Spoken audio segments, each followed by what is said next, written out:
چۆن دەڕوانیتە هێرشی سەربازی تورکیا بۆ سەر عەفرین.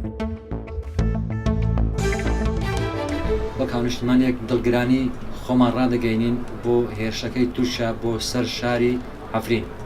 دەنجی خۆمان لەم کەناڵە بۆ هاوپەیمانان ڕادەگەینین بۆ ئەم هێرشەی تورکیا بۆ سەر شاری کوردان شاری عەفرین و داوا لە هەموو حیزبە کوردەکان دەکەم بە یەک دەنگ وەکو برا هاوخەمی خۆیان ڕابگەین چونکە ئەوانش کوردن وەکو ئێمە.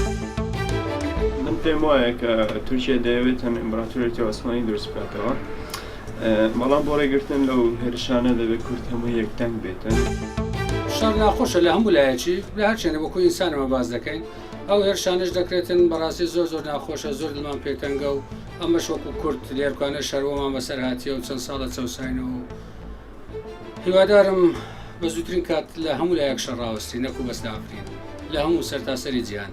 پێیانمە وایە لە ممتحەلە لە هەموو لایەکی. من وەکو کوردێک ئیدانەی ئەو هێرشای سەربازیانەی تورکیا ئەکەم بۆ سەر عەفرین، بەڵام وەکو ئینسانیەت من هیچ کاتێک لەگەڵ ئەوە دانیم کە شەڕ هەبی لۆ شەڕ لە هەر شوێنێک لەبەرەوەی ئەو شەڕانەی کە ئێستا بەسەر عەفرین دێ، ئەو کێشانەی کە ئێستا لەوێ هەیە، بە تەکید لەکنەمە ئەوەمان هەموو دیتۆ لە چەند ساڵی ڕابردوو لە زۆر لە مێژیشە.